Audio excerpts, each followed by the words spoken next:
One of the things I love to do for all of you here on my channel is provide practical guidance for how you can actually work with the energy of the astrology in real life and navigate it more effectively. And so, to that end, I have with me a very special guest, Amy Babish, who is a certified house therapy practitioner. She is my personal feng shui consultant, and I'm so excited to bring her here to share her deep wisdom. And it's like multifaceted. It's not just feng shui to help you navigate not just the year ahead, but whatever time you're watching this, because we're going to teach you how to bring in new opportunities. Amy, thank you so much for being here. Heather, it's such a pleasure to be with you and your community. I'm very excited to weave all of the astrology wisdom with some good old feng shui practicality. Yeah, absolutely. And before we get into this, I just want to give everyone a little bit of a taste of your background. Yeah. So, he is a legacy advisor, a somatic coach, a house therapist, as we mentioned, and an alchemical family systems constellations facilitator. And so she has a lot of wisdom from a lot of different modalities and teachers and lineages. And so what I love about Amy's work is that she tends to blend all of these things together in a very unique way that adds so much depth. It's not just about, moving your furniture around to to bring in something specific. It's more about connecting with your home, connecting with your land on a deeper level, forming relationships with your environment. And so, one of the things we're going to chat about before we get into the actual feng shui practicality is these three types of luck that you've talked about so many times, because this really melds the astrology with the environmental influences with things like feng shui, and then also the human part of this where you have to work on yourself. You have to make certain choices. You have to do things. And so, will you explain the not just what this is, but where it came from a little bit? Yes, yes, yes. So the roots of feng shui are from Taoism. And so Taoism is things like acupuncture, qigong. It has many different arms. And feng shui was the way that when people moved out of the country and into cities, it was a way to have security and prosperity and health and wellness and the flow of luck and life from what they had in the country. They could bring that into their lives in the cities. And so the Taoists were numerologists, they'd work with astrology, they had all these different wisdom traditions. And feng shui is the expression of those wisdom traditions with our homes and land. And I think that's really needed today because so many of us are disconnected from nature and living in these little boxes in the cities and the suburbs. So it's probably even more relevant today. Yes, and no matter if you are a nature person or not, being connected to your home and land will be immensely life-changing. And it's really underestimated in modern culture, not just Western society, I would say. So should I just delve right into the trilogy? Yeah, because that kind of forms the basis of what we're going to be talking Yeah, about today. yeah. So the essence of the Taoist trilogy is that there are three equal kinds of luck. And many of us are oftentimes missing one or two. Like we are very conscious of one luck. You follow Heather, you're probably very astrologically minded, or you might just be here by happenstance.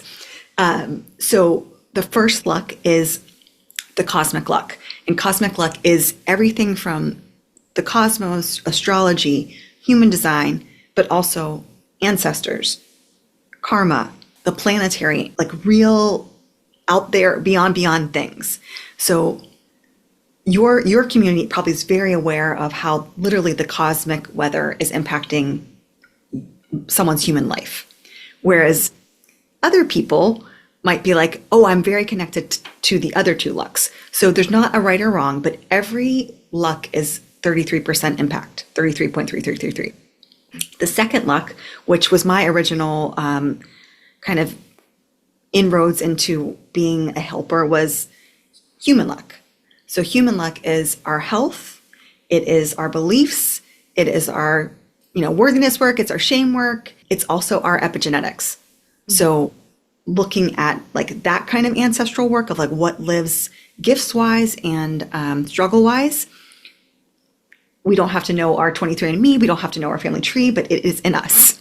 And having the ability to understand like this part, no matter what we do with the other two parts, we still need to take some action in ourself to create the whole kind of whole forward movement change that oftentimes we think only one luck is going to get to us, or one or two, depending on the person. The third luck is the one that I knew a little bit about, but I really underestimated it. So the third luck is the earth luck. And so earth luck is land and your actual home. And this applies if you're couch surfing, or if you have multiple properties, or whatever your earthbound experience is, your office, your business, your car, all those physical things are a part of earth luck. And so if we'll take, my previous client, a lot of people in your community, I'm sure they're very well aware of, okay, I have to really pay attention to what's happening in the skies to consider, oh, this probably isn't a good time to buy a new laptop, or, whatever they're just really conscious of that impact. And they might even be like, I journal, or I go to sound healing, and they're understanding that they have to have agency around their personal self. But oftentimes what happens for many people who are on a growth trajectory or transformational journey, they really underestimate what's happening right outside of their homes and inside of their homes. So if you have done all this personal work, or you understand yourself so deeply from a cosmology or astrology perspective, and you're going home every day, or you're working from a place that the energetic soup you're in never changes, and you wonder why, I went to this big retreat, or I had this big download in this astrology session and things are not changing. It's because everything we have has energy. And if we are not conscious of what is in our space or right outside of our space, it can be really draining us, or it can be creating more complexity or challenge. Yeah, absolutely. And I would say that is probably the most overlooked thing, especially for our audience, because we're so tuned into the astrology. We understand at least a little bit about ourselves through the astrology as well. So we have a little bit of that human luck and that development there. But we're not thinking about what's going on around us. And even though there's, I think, an intuitive understanding that certain things in your environment don't feel good or do feel good, and you might adjust accordingly. There are things that are just so oddly specific that you never would think of. And they are so easy to implement and so inexpensive too. And they make such a massive difference in just helping to connect, I would say, the cosmic luck to the human luck through that environmental conduit. So I think that's so important. And another thing that you've talked about that I would love to touch on is the fact that you don't have to spend a lot of money. You don't have to have a fancy house. It's not about having an aesthetically pleasing environment that's beautiful and expensive. You could literally be living in your car or in a tent, but you could still utilize this to improve your situation. Yeah, it's I think some people, when they Google things, they get really confused.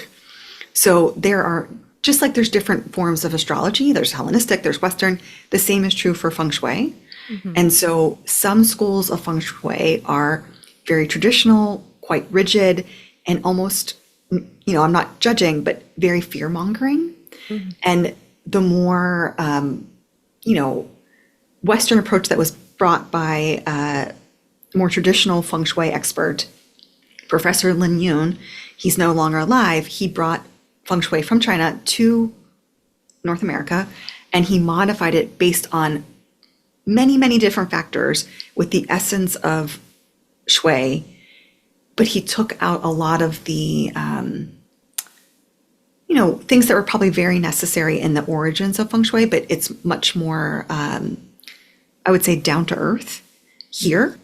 And so if someone is Googling Feng Shui, they might see things that are decontextualized versus working with a practitioner or taking a course that you really get both of your feet into the waters. You can see that you can use Feng Shui on the top of your desk. And that would be like, it would create some big shifts. Some of us live in a multiple person home where we cannot control what other people do. We can only be in charge of our own space. Or we're in transition. And so we don't have a stable home. You can shui literally, and you can shui your car, you can shui your purse. Like it can go as micro as macro. And so this is a totally accessible modality. So I've totally swayed my desk because I took a beginner's course with your teacher, Amanda Gibby Peters. And so I have my corner here with all of my money stuff. In the center is always my camera and my lights. So I thought like to the back of the center. So that just always happens naturally. And then I have like a little love section here and my, all these different things. But now I'm going to have to go and sway my purse. So with your purse, an easy shui is like really make sure there's no like stagnant energy. And stagnant energy is like receipts. I don't see someone having like tissues and garbage in your purse, but You'd other be people, surprised. there's no judgment, but you want to literally like empty it out, make sure there's no dust bunnies, make sure there's not like, oh, this is like a remnant of something that brings up a lot of like unresolved emotions. Like your purse is not your journal that you're ignoring. So you want to make sure that everything there is fresh and like you're actually using it and it represents who you are today or where you're headed. So you don't want to have like old lipsticks in there or old hand cream that like has like a tiny bit left. Like you want to have things that are really functional, really usable, that are meaningful. And then with your wallet, you always want to make sure that you have some representation of fresh money in there. Shui loves fresh energy. It loves like space to circulate. And so the multiple of 3 is something you could put in. So whatever your denomination is, if it's $3 bills, if it's 3 100 bills, 3 creates new beginnings. If you are someone who wants to invite something that's really like full cycle change, the number 9 in Taoism is the full manifestation cycle.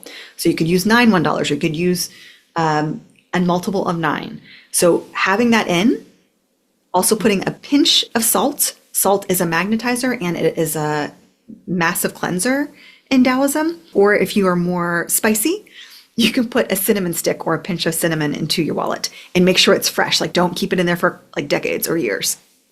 Nice. I love that. And I can totally see the overlap between the feng shui and the astrology. I actually took a course a really long time ago on remedies, like basically like magical remedies for astrological configurations and problems. And there was this whole section that was on aligning your wallet essentially with your second house.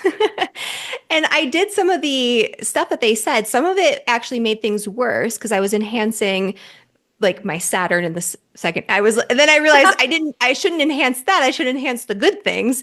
But anyway, once I figured it out kind of on my own, I added foreign currency because I have Sagittarius in my second house and all these other things. And I got this really big opportunity that came in just like a couple days later that brought in so much money and actually like launched my whole career. And so when you combine that with like knowing this Taoist principle of like threes and just all of these feng shui things, I really feel like there's something powerful that could happen. It's like the energy can really flow and move quickly. So when you've done the personal work and you know you're worthy, you're solid that way, and then you're like aligning with the skies and you're actually moving things in your physical life, that is like a game changer, super game changer. Yeah, absolutely. I love that. And so before we kind of move on to the more practical stuff again, can we backtrack to the different lineages of feng shui? Yes. Because I know that you are trained in a very specific lineage that's different from like the compass method that I think a lot of people are familiar with. Yep. And so could you do a quick rundown of the differences of this? Yes. So oftentimes when you Google feng shui, they're referring to compass, which is a much more traditional lens for feng shui.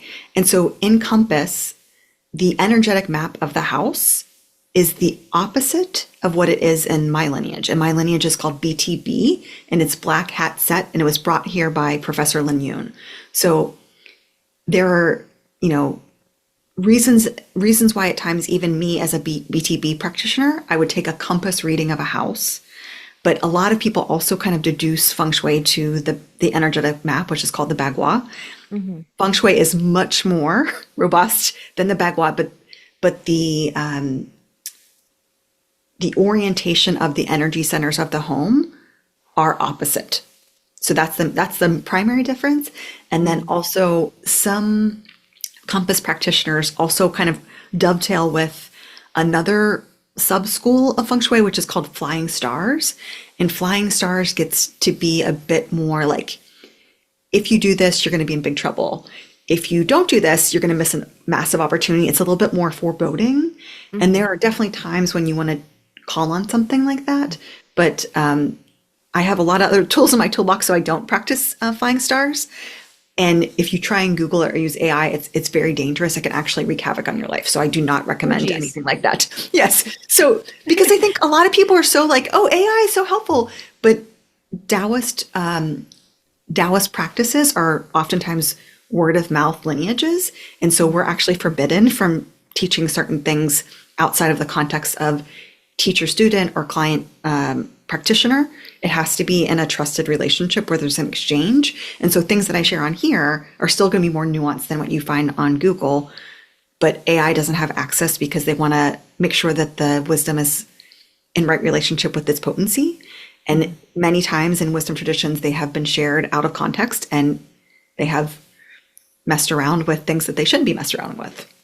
No, that makes a lot of sense, and that's very fair. So given that information,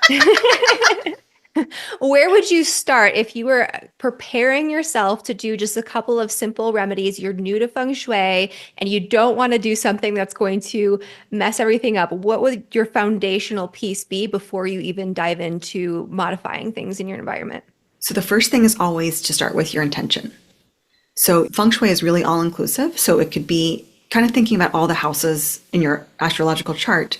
You could go to a house and say, I really want to work on community, or I really want to work on friendships, or I want to work on love. Like that's, one house or two houses. And so you think about what's the forward movement with that intention. Like I'd like to get some local in-person friendships, or I want to renew my partnership, my romantic partnership. I want to bring life force into it. So get really clear on where you want the energy to head. Because in Shui, we are moving energy so that it's more in flow with you, your life, your goals, your environment, right? So you never want to go to Shui with the perspective of, do I have these problems? Kind of like with health astrology, it's like you never get an x-ray of your whole body to find out all the things that are wrong with you. And some people come to Shui with, I read this thing or I Googled this thing and I think I have it. Is this wrong? Is it bad? So that's not how you use feng shui. You want to really come intentionally and be like, this is my intention for this practice. And so it could even be a small thing. Like I would like to bring in an extra, whatever kind of play money. It doesn't have to be anything big and serious. It could be, I want to help my grandchild or my child get into a certain college. Like it really can be as specific or as broad, but you want it to be clear enough so that the energy knows where it's headed. Because if we just say like, I want to feel healthy, that is a very broad term. So how would I measure that? Like, oh, my sleep score is better, or my systems are clean. Like, so you have some kind of way to notice, oh, these things I implemented with feng shui triggered this change. Versus going to feng shui and being like, I did 25 things. I wonder what worked. You don't want to do that either, because a lot of people are like, oh, this is a potent modality. Let me just try everything all at once. So we want to be really strategic. I would say start with 3 intentions at most. Okay. And that's fair because I know when I was going through the simple shui course, I was really having to hold myself back. Like we were doing Yes. already a big decluttering of the house. That was the plan for the summer. And then I did that more intentionally. And I really had to stop myself from rearranging everything and putting all the remedies everywhere because I wanted to know what was working. And I'm so glad I did because we did this big like clean out of our garage that hadn't been cleaned out since before we moved in. Like there was stuff from the previous owners from over 7 years ago. Who knows how long before that even. And it was like within 2 days, this big thing happened that was like disruptive, but it was like, I was such a relief because it was like something ended that needed to end and I didn't have to do it. it was like weighing on me and I was putting it off and it was like it just happened on its own. So being able to see the cause, and it doesn't always happen instantly. Sometimes it's like, it's not like you do this and you instantly have something happen all the time, but I've had that happen a couple of times. And if you do 12 remedies at once, you don't know. It's like when you take supplements. If you take like 10 new supplements at once and then you're throwing up everywhere, how do you know which one made you do that? Exactly. Like a little bit goes a long way. And some people oftentimes find feng shui because they've tried a lot of things and the other things haven't worked. Yeah. So sometimes there is like a little bit of like desperation. And so it's really important to have the human restraint, the human luck of like, I can be willing to experiment, and I will be a note taker, or I'll have a grimoire where I like document I did it on this day and this is 27 days later. So you will have a better process of understanding your own interactions when you are measured with feng shui. All right. So step one, intentions. Don't get ahead of yourself and do too many things at once. And then considering that, we're coming into a year where we had this sort of weird purge in 2025 where a lot was ending and we were getting a taste of what was beginning, but we weren't able to really grasp it fully and connect the dots between all these different things that were happening in our lives. And so we're launching into this space where progress is actually going to happen and we're going to connect to these opportunities and it's going to start to make sense. So, given that, and I mean, this could be used at any time, but given that we're entering into this year in 2026, what would be maybe three things that our audience could do to prepare themselves for the new year? So the first I would recommend is to clean. And feng shui does not ask for like minimalism or anything like that. But when you clean, you are clearing energy. And when you clear energy, then new energy has time to come in. And so if you're someone who is like, I want to connect the dots more, if you clear the energy in your space, you're going to have more space to channel. You'll have more space to digest. You'll have more space to contemplate. And so cleaning could be something as simple as if you have a front stoop, I'm going to sweep my front stoop every day for 27 days. And in feng shui, we have 3 New Years. We have the Roman calendar New Year's, which is January 1st. We have the feng shui New Year, which is usually February 4th or 5th, depending on the year. And then we have the lunar New Year. And so all of those are considered opportunities for a fresh start, like an energetic reset. And so doing the cleaning before one of those 3 dates will like supercharge your New Year's energy coming in. And if you find this at a different time, you just find out a good, like, okay, I want to start a new cycle. I want to bring something new in. You just intentionally pick a day that feels like, okay, for some people that's Monday. For some people that's the first of the month. For some people it's like, okay, after the full moon. Like everybody has their own cadence to what new feels like.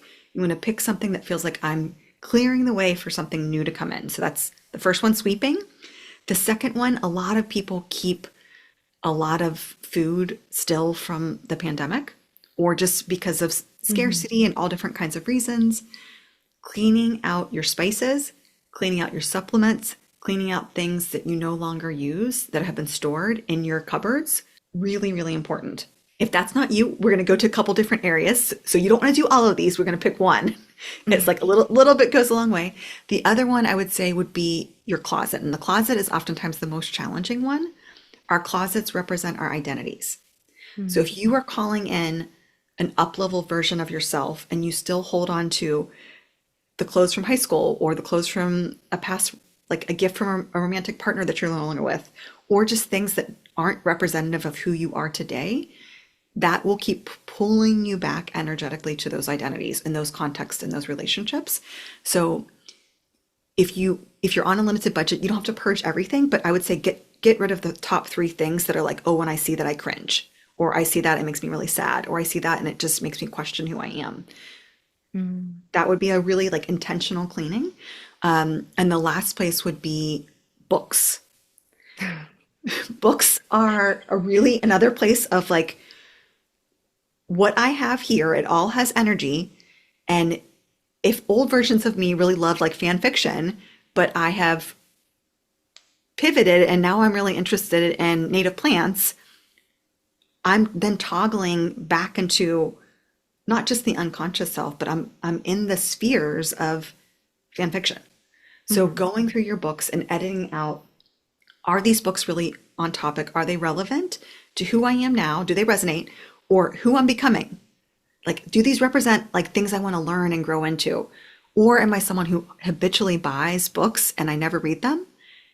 It's like, then I'm giving a message that I won't really take in and integrate the things I welcome in.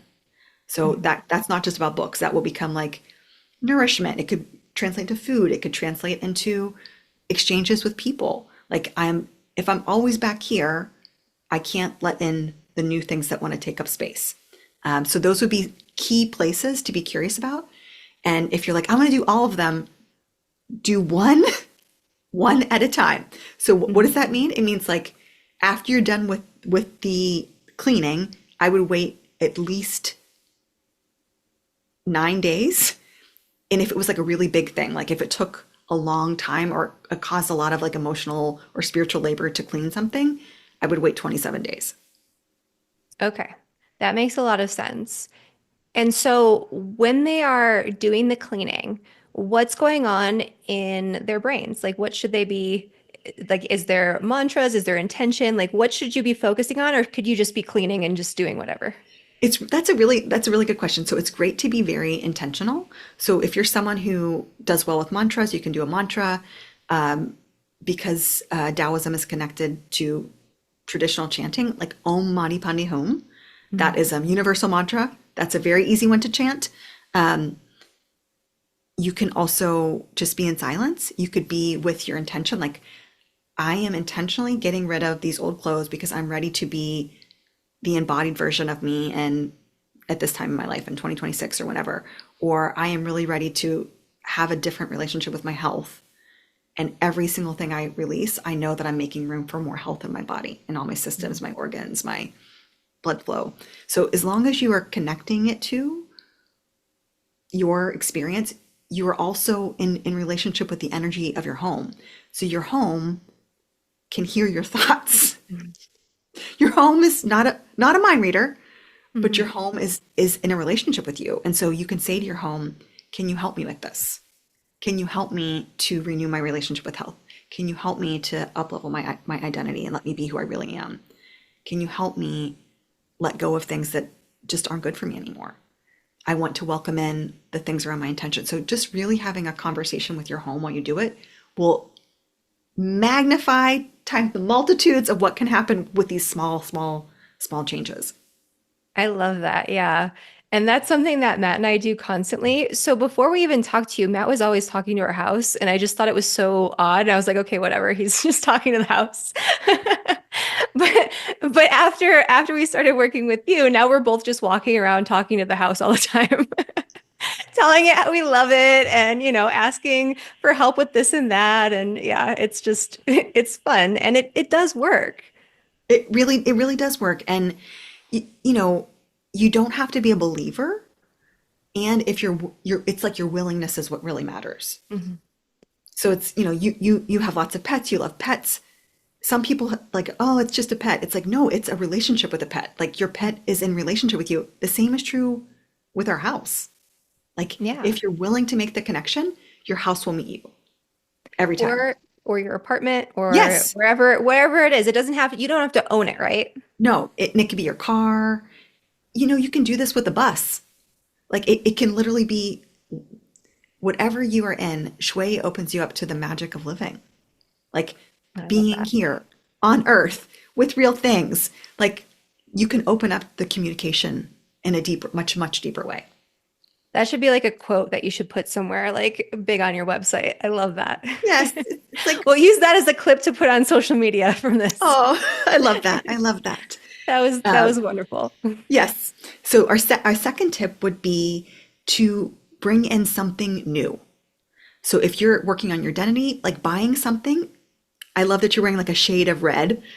Mhm. Some You want to be quote unquote ready for the new year. Bring in some red. It could be a lipstick.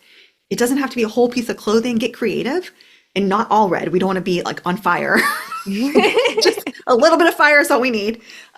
If you're doing identity, that if you have a big lofty goal, you want to bring in something symbolic of the goal that you're working towards. Something that not everyone that comes into your space needs to understand it, but like it could be artwork, it could be a quote, it could be something that you create, but it's like, oh, when I see that, I'm telling my house and I, this is where we're headed. Like I am all in, I want this, I'm ready for this, let's do this. So you can be creative with it. And if it's really important, you want it to have some like significance. You don't want to be like, here's my little quote. It needs to be something that is like, your house is like, oh, I see that. Like, I get you. Let's do this together. It's going to be a collaboration. Because a lot of us our walls are filled with things that also are no longer resonant or are nightstands. So that would be my second one. And then my third one is really treat yourself to enjoying however you enjoy life on New Year's Day.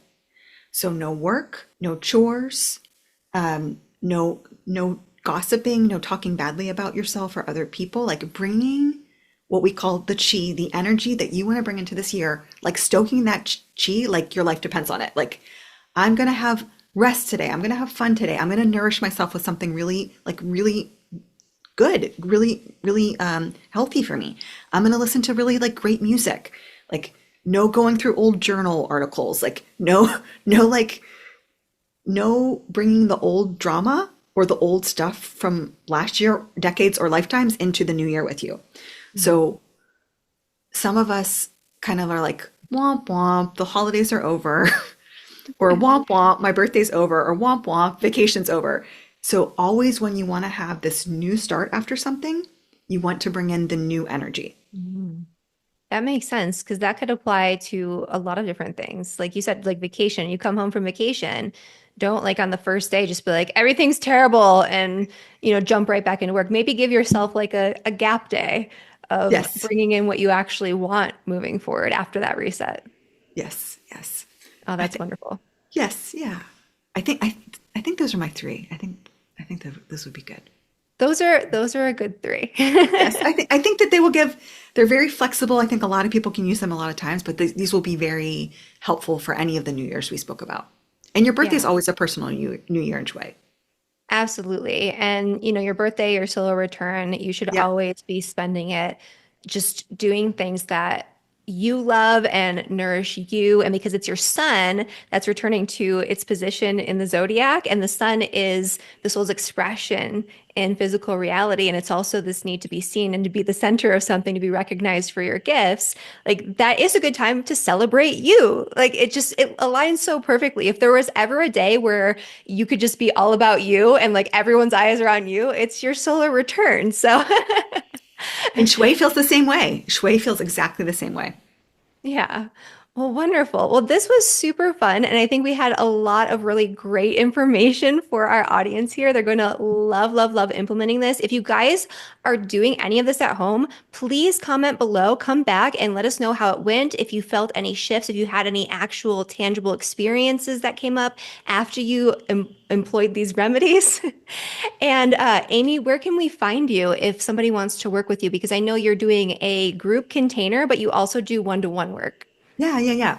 So the best place to find me is my newsletter, and my newsletter is on my website, which is amybabish.com.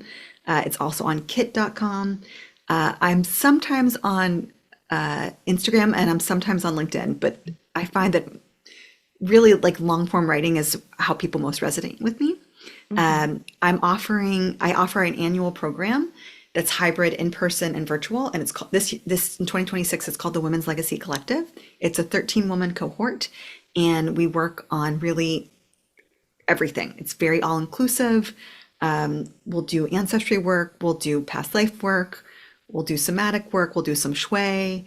And we have a lot of fun and really incredible women always join. And there are 7 spaces open with that.